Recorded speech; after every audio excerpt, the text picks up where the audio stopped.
AYUSH TV ವೀಕ್ಷಕರಿಗೆ ನಮಸ್ಕಾರ ಮತ್ತು ಆಯುರ್ವೇದ ದಿನಚರಿ ಸೆಗ್ಮೆಂಟ್ಗೆ ಸ್ವಾಗತ. ನಾನು ನಿಮ್ಮ ಡಾಕ್ಟರ್ ಶರದ್ ಕುಲಕರ್ಣಿ, ಜೀವೋತ್ತಮ ಹೆಲ್ತ್ ಆಯುರ್ವೇದ ಕೇಂದ್ರ, BTM ಮತ್ತು HSR ಬಡಾವಣೆ, ಬೆಂಗಳೂರು. ಹಲವಾರು ಜನರು ಬೋರ್ ಆಯಿತು ಅಂತ ಹೇಳಿದರೆ ಬರೋಣ ಎಲ್ಲಾದರೂ ಹೋಗಿ, ಅಥವಾ ಏನಾದ್ರು ತಿನ್ನೋಣ, ಅಥವಾ ಬೋರ್ ಆಗಿದೆ ಒಂದು ಚಿಪ್ಸ್ ಪ್ಯಾಕೆಟ್ ತಿನ್ನೋಣ, ಬೋರ್ ಆಯಿತು ಊಟ ಮಾಡೋಣ ಅಂತ ಹೇಳಿಬಿಟ್ಟು ಮಾಡೋರು ಇರ್ತಾರೆ. ಸೊ ಅವರಿಗೆಲ್ಲ ಇವತ್ತು ಆ ರೀತಿ ಮಾಡಿದರೆ ಏನು ತೊಂದರೆ ಆಗುತ್ತೆ ಮತ್ತು ಆ ರೀತಿ ಮಾಡಿದೇನೆ ಬೇರೆ ಏನು ಮಾಡ್ಬೋದು ನಾವು ಒಳ್ಳೆಯದು ಹೆಲ್ದಿ ಇರುವಂಥದ್ದು ಅಂತ ನಾನು ನಿಮ್ಗೆ ತಿಳಿಸ್ಕೊಡ್ತೇನೆ. ಸೊ ತುಂಬ ಜನರಿಗೆ ಈಟಿಂಗ್ ಡಿಸಾರ್ಡರ್ ಅಂತ ಹೇಳ್ತೀವಿ ನಾವು. ಈಟಿಂಗ್ ಡಿಸಾರ್ಡರ್ ಅಂದರೆ ಸ್ವಲ್ಪ ಅವರಿಗೆ ಮೂಡ್ ಅಪ್ಸೆಟ್ ಆಯಿತು, ಸ್ಟ್ರೆಸ್ ಅನ್ನಿಸ್ತು, ಅಥವಾ ಅವರಿಗೆ ಸ್ವಲ್ಪ ಲೋ ಅನ್ನಿಸ್ತು ಅಂತ ಹೇಳಿದರೆ ಹೋಗ್ಬಿಟ್ಟು ಸರಿಯಾಗಿ ತಿಂತಾರೆ. ಈ ರೀತಿ ತಿಂತ ಏನಾಗುತ್ತೆ ಅಂತ ಹೇಳಿದರೆ ಅವರಿಗೆ ಆ ಸ್ಟ್ರೆಸ್ ಮೇಲೆ ಅಥವಾ ಆ ಮೂಡ್ ಮೇಲೆ ಅವರಿಗೆ ಕರೆಕ್ಷನ್ ಮಾಡಲಿಕ್ಕಾಗಲ್ಲ, ಅಥವಾ ಅದರ ಮೇಲೆ ಅವ್ರಿಗೆ ಕಂಟ್ರೋಲ್ ಇರಲ್ಲ.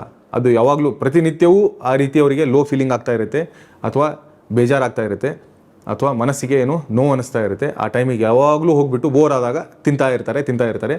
ಇದರಿಂದ ಅವರಿಗೆ ಬೊಜ್ಜಾಗ್ಬಿಡುತ್ತೆ, ವೆಯ್ಟಿಗೆ ಏನಾಗುತ್ತೆ, ಓವರ್ ವೇಟ್ ಆಯಿತು ಅಂತ ಹೇಳಿಬಿಟ್ಟು ಮತ್ತೆ ಮನಸ್ಸಿಗೆ ಬೇಸರ ಮಾಡ್ಕೊಂಡ್ಬಿಟ್ಟು ಬೊಜ್ಜು ಬಂದಿದೆ ಮತ್ತೆ ಅದಕ್ಕೆ, ಅಥವಾ ಅದರಿಂದ ಡಯಾಬಿಟಿಸ್ ಬಂತು, ಹೈಪರ್ ಟೆನ್ಷನ್ ಬಂತು, ಹಾರ್ಟಿಗೆ ತೊಂದರೆ ಆಯಿತು ಅಂತ ಹೇಳಿಬಿಟ್ಟು ಮತ್ತೆ ಮನಸ್ಸಿಗೆ ತೊಂದರೆ ಮಾಡ್ಕೊಂಡ್ಬಿಟ್ಟು ಮತ್ತೆ ಹೋಗ್ಬಿಟ್ಟು ತಿಂದು ಇದಕ್ಕೆ ನಾವು ಕಾರ್ಯಕಾರಣ ಸಂಬಂಧ ಅಂತ ಹೇಳ್ತೇವೆ, ಕಾಸ್ ಆ್ಯಂಡ್ ಎಫೆಕ್ಟ್ ಥಿಯರಿ ಅಂತ ಹೇಳ್ತೇವೆ.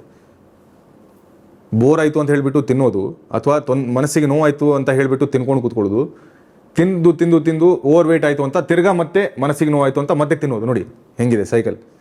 ಸೊ ಈ ರೀತಿ ಅವರೇನಾದರೂ ಸಿಕ್ಕಾಕೊಂಡ್ಬಿಟ್ರೆ, ಆ ಸೈಕಲಿಂದ ಆಚೆ ಬರಲಿಲ್ಲ ಅಂತ ಹೇಳಿದರೆ ಅವರಿಗೆ ರೋಗಗಳ ಸಮೂಹ ಕಟ್ಟಿಟ್ಟ ಬುತ್ತಿ. ಸೊ ಅದಕ್ಕೆ ಈ ರೀತಿಯ ಒಂದು ಈಟಿಂಗ್ ಇನ್ಡಿಸಿಪ್ಲಿನ್ ಏನಿರುತ್ತೆ, ಇದನ್ನು ಅವ್ರೇನಾದರೂ ಬಿಡಲಿಲ್ಲ ಅಂತ ಹೇಳಿದರೆ ಅದು ಒಳ್ಳೆಯದಲ್ಲ. ಸೊ ಬೋರ್ ಆದಾಗ ಹೋಗ್ಬಿಟ್ಟು ಚಾಟ್ಸ್ ತಿಂದು ಬರ್ತಾರೆ, ಬೋರ್ ಆದಾಗ ಹೋಗ್ಬಿಟ್ಟು ಚೈನೀಸ್ ಫುಡ್ ಇದೆ ಇಲ್ಲಿ ಹತ್ತಿರ ಎಲ್ಲ ಹೋಗಿ ತಿನ್ಬೋದು, ಅಥವಾ ಚಿಪ್ಸ್ ಪ್ಯಾಕೆಟ್ಗಳನ್ನ ತೊಗೊಂಡ್ಬಂದ್ಬಿಟ್ಟು ತಿನ್ನೋದು, ಚಾಕ್ಲೇಟ್ಸ್ಗಳನ್ನ ತಿಂತಾರೆ. ಸರ್ ಇಲ್ಲ ಸರ್, ನಾನು ರೀಸೆಂಟಾಗಿ ಒಬ್ಬರು ಪೇಷಂಟ್ ಹತ್ರ ಮಾತಾಡ್ತಾ ಇದ್ದೆ. ಸರ್ ನನಗೆ ಬೋರ್ ಆದಾಗ ಅಥವಾ ನನಗೆ ಮನಸ್ಸಿಗೆ ನೋವಾದಾಗೆಲ್ಲ ನಾನು ಒಂದು 2 ರಿಂದ 3 ಪ್ಯಾಕ್ ಚಾಕ್ಲೇಟನ್ನು ತಿಂದುಬಿಡ್ತೇನೆ ಸರ್, ಮನಸ್ಸಿಗೆ ಏನೋ ಸಮಾಧಾನ ಅನಿಸುತ್ತೆ ಸರ್ ಅಂತ ಹೇಳಿದರು. ಹೌದು, ಬಟ್ ಅದಾದಮೇಲೆ ಅವರ ಶುಗರ್ ಲೆವೆಲ್ ಎಷ್ಟಾಗಿರುತ್ತೆ ಅಂತ ನಾವು ನೋಡಬೇಕಲ್ವಾ. ಸೊ ಈ ರೀತಿ ಬೋರ್ ಆಗ್ತಿರುವಾಗ ಮೊದಲನೇದಾಗಿ ತಿನ್ನೋದನ್ನು ಬಿಡಬೇಕು. ನಿಮ್ಮ ಟೈಮಿಗೆ ನಿಮಗೆ ಹಸಿವಾದಾಗ, ನಾನು ಹಿಂದಿನ ಸಂಚಿಕೆಗಳಲ್ಲಿ ಹೇಳಿದ್ದೇನೆ, ನೀವು ನೋಡಿರಲಿಲ್ಲ ಅಂದರೆ ಆಯುಷ್ ಟಿವಿಯಲ್ಲಿ ಅದು ಅವೈಲೇಬಲ್ ಇರುತ್ತೆ, ಖಂಡಿತವಾಗ್ಲೂ ಅದನ್ನ ನೋಡಿ. ನೀವು ಈ ಆಯುರ್ವೇದ ದಿನಚರಿ ಸೆಗ್ಮೆಂಟಲ್ಲಿ ನಾವು ಋತು ಬುಕ್ ಅಂತ ಹೇಳ್ತಿದ್ದೆ ನಿಮಗೆ. ಟೈಮಿಗೆ ಕರೆಕ್ಟಾಗಿ ತಿಂದುಬಿಟ್ಟು ಮಿಡ್ಲಲ್ಲಿ ನಾವು ಈ ರೀತಿ ಎಲ್ಲ ತಿನ್ಲಿಕ್ಕೆ ಹೋಗಬಾರ್ದು. ಒಂದು ಸರಿ ತಿಂದ್ವಿ ಅಂತ ಹೇಳಿದರೆ, ಒಂದು ಸರಿ ನಮ್ಮ ಮಧ್ಯಾಹ್ನ ಊಟ ಆಯಿತು ಅಂತ ಹೇಳಿದರೆ ಅದು ಜೀರ್ಣ ಆಗುವವರೆಗೂ ನಾವು ಬೇರೆ ಸಾಲಿಡ್ ಫುಡ್ಸ್ಗಳನ್ನು ನಮ್ಮ ದೇಹದಲ್ಲಿ ಸೇರಿಸಬಾರ್ದು, ಅದು ಒಳ್ಳೆಯದಲ್ಲ ಆರೋಗ್ಯಕ್ಕೆ. ಸೊ ಅಂಥವ್ರು ಏನು ಮಾಡ್ಬೋದು? ಹೌದು ಸರ್, ನನಗೆ ಬೋರ್ ಆಯಿತು ಸರ್, ಅಥವಾ ಮನಸ್ಸಿಗೆ ಬೇಜಾರಾಯಿತು, ನಾನು ತಿಂತಾನೇ ಇದ್ದೇನೆ, ಏನು ಮಾಡೋಣ ಅಂತ ಹೇಳಿದರೆ, ನೀವು ಪ್ರತಿನಿತ್ಯ ವ್ಯಾಯಾಮ ಮಾಡೋದನ್ನು ಅಭ್ಯಾಸ ಮಾಡ್ಕೊಳ್ಳಿ. ಸೊ ಯಾವಾಗ ನಿಮಗೆ ಊಟ ಜೀರ್ಣ ಆಗಿದೆ, ಊಟ ಮಾಡಿದ್ದೀರಾ, ಅವಾಗ ಹೋಗಿ ವ್ಯಾಯಾಮ ಮಾಡ್ಲಿಕ್ಕೆ ಹೋಗ್ಬಿಡಿ. ಡಾಕ್ಟರ್ ಶರದ್ ಕುಲಕರ್ಣಿ ಹೇಳಿದ್ದಾರೆ ವ್ಯಾಯಾಮ ಮಾಡಬೇಕು ಅಂತ ಹೇಳಿಬಿಟ್ಟು ಪ್ರತಿನಿತ್ಯ 24 ಗಂಟೆ ಜಿಮ್ಮಲ್ಲಿ ಇರೋದು, ಅಲ್ಲೇ ತಿನ್ಕೊಂಡ್ಬಿಟ್ಟು ಅಲ್ಲೇ ವ್ಯಾಯಾಮ ಮಾಡಿದರೆ ಅದು ಒಳ್ಳೆಯದಲ್ಲ. ಊಟ ಆದಮೇಲೆ ವ್ಯಾಯಾಮ ಮಾಡೋದು ಒಳ್ಳೆಯದಲ್ಲ. ಸೊ ಊಟ ಮಾಡಿ ಜೀರ್ಣ ಆಗಿರುತ್ತೆ, ಆವಾಗ ನೀವು ವ್ಯಾಯಾಮ ಮಾಡ್ಬೋದು. ಇದು ಒಂದು. ಎರಡನೇದೇನಪ್ಪ ಅಂತ ಹೇಳಿದರೆ, ಪ್ರತಿನಿತ್ಯ ಬೆಳಿಗ್ಗೆನೇ ನೀವು ವ್ಯಾಯಾಮ ಮಾಡಬೇಕು.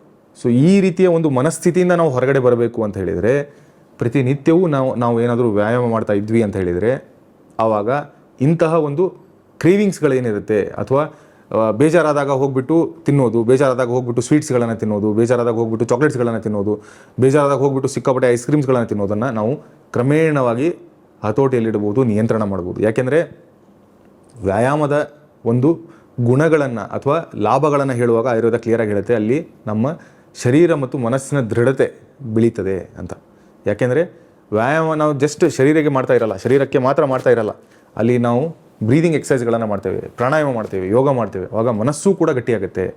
ಇಂತಹ ಒಂದು ಡಿಸ್ಟ್ರಾಕ್ಷನ್ಸ್ಗಳೇನಿರುತ್ತೆ, ಜಸ್ಟ್ ಒಂದು ಮನಸ್ಸಿಗೆ ನೋವಾಯಿತು ಅಂತ ಹೇಳಿಬಿಟ್ಟು ಹೋಗಿ ಸಿಗರೇಟ್ ಸೇದುವಂಥದ್ದು, ಮನಸ್ಸಿಗೆ ನೋವಾಯಿತು ಅಂತ ಹೇಳಿಬಿಟ್ಟು ತುಂಬ ಸಿಕ್ಕಾಪಟ್ಟೆ ತಿನ್ನುವಂಥದ್ದನ್ನು, ಮನಸ್ಸಿಗೆ ನೋವಾಯಿತು ಅಂತ ಹೇಳಿಬಿಟ್ಟು ಟೀ ಕುಡ್ಕೊಂಡ್ಬಿಟ್ಟು ಸಿಗರೇಟ್ ಅವರು ಸ್ಮೋಕ್ ಮಾಡ್ತಾ, ಅಥವಾ ಆಲ್ಕೋಹಾಲ್ ಕುಡಿಯೋದನ್ನು, ಇದನ್ನೆಲ್ಲ ಕೂಡ ಯೋಗ ಮತ್ತು ಪ್ರಾಣಾಯಾಮದಿಂದ ನಾವು ನಿಯಂತ್ರಣೆ ಮಾಡಬಹುದು. ಸೊ ಇನ್ಮೇಲಿಂದ ಯಾವಾಗಾದರೂ ನಿಮಗೆ ಬೈ ಚಾನ್ಸ್ ಬೇಜಾರಾಗಿದೆ, ಮನಸ್ಸಿಗೆ ನೋವಾಗಿದೆ, ಮನಸ್ಸಿಗೆ ಏನಾದರೂ ತೊಂದರೆ ಅನಿಸಿದೆ ಅಂತ ಹೇಳಿದಾಗ, ಒಂದು ನಿಮ್ಮ ಮುಂಚೆ ತಿಂದಿರುವಂಥ ಆಹಾರ ಜೀರ್ಣ ಆಗಿದೆ ಅಂತ ಹೇಳಿದರೆ ಹೋಗ್ಬಿಟ್ಟು ವ್ಯಾಯಾಮ ಮಾಡಿ. ಏನೂ ಆಗಿಲ್ಲ ಅಂದರೆ ನೇಚರ್ನಲ್ಲಿ ಹೋಗ್ಬಿಟ್ಟು ವಾಕಿಂಗ್ ಮಾಡಿ. ಪಾರ್ಕ್ಗಳಿರುತ್ತೆ ಅಥವಾ ನೇಚರ್ ಇರುತ್ತೆ, ಗ್ರೌಂಡ್ ಇರುತ್ತೆ, ಅಲ್ಲಿ ಹೋಗ್ಬಿಟ್ಟು ವಾಕಿಂಗ್ ಮಾಡಿ. ಇಲ್ಲ ನಿಮಗೆ ಜಿಮ್ಮಲ್ಲಿ ಎನ್ರೋಲ್ಡ್ ಇದ್ದೀರಾ, ಯೋಗ ಕ್ಲಾಸ್ ಇದೆ, ಯೋಗ ಟೀಚರ್ ಇದ್ದಾರೆ ಅಂದರೆ ಅವ್ರ ಜೊತೆ ಮಾತಾಡಿಬಿಟ್ಟು ಯೋಗವನ್ನು ಪ್ರಾಣಾಯಾಮನ ಮಾಡಿ. ಜೀರ್ಣ ಆಗಿರಲಿಲ್ಲ ಅಂತ ಹೇಳಿದರೆ ನೀವು ಅದರ ನೆಕ್ಸ್ಟ್ ಯಾವಾಗ ಜೀರ್ಣ ಆಗುತ್ತೆ ಅಥವಾ ಅದರ ನೆಕ್ಸ್ಟ್ ಬೆಳಿಗ್ಗೆ ಮುಂಜಾನೆ ಏನಿರುತ್ತೆ ಆ ಟೈಮಲ್ಲಿ ನೀವು ಹೋಗ್ಬಿಟ್ಟು ವ್ಯಾಯಾಮ ಮಾಡುವುದು ಒಳ್ಳೆಯದು ಅಂತ ಹೇಳ್ತಾ ಇವತ್ತಿನ ಈ ಸಂಚಿಕೆ ನಾನು ಮುಗಿಸ್ತಾ ಇದ್ದೇನೆ. ಮುಂದಿನ ಸಂಚಿಕೆಯಲ್ಲಿ ಮತ್ತೊಂದಿಷ್ಟು ಆರೋಗ್ಯಕ್ಕೆ ಸಂಬಂಧಪಟ್ಟಂಥ ಸಲಹೆಗಳನ್ನು ತೊಗೊಂಡ್ಬಂದ್ಬಿಟ್ಟು ನಿಮ್ಮ ಮುಂದೆ ಬರ್ತೇನೆ. ಅಲ್ಲಿವರೆಗೂ ಎಲ್ಲರೂ ನಗ್ತಾ ಇರಿ ಮತ್ತು ಸ್ವಸ್ಥರಾಗಿರಿ. ನಮಸ್ಕಾರ.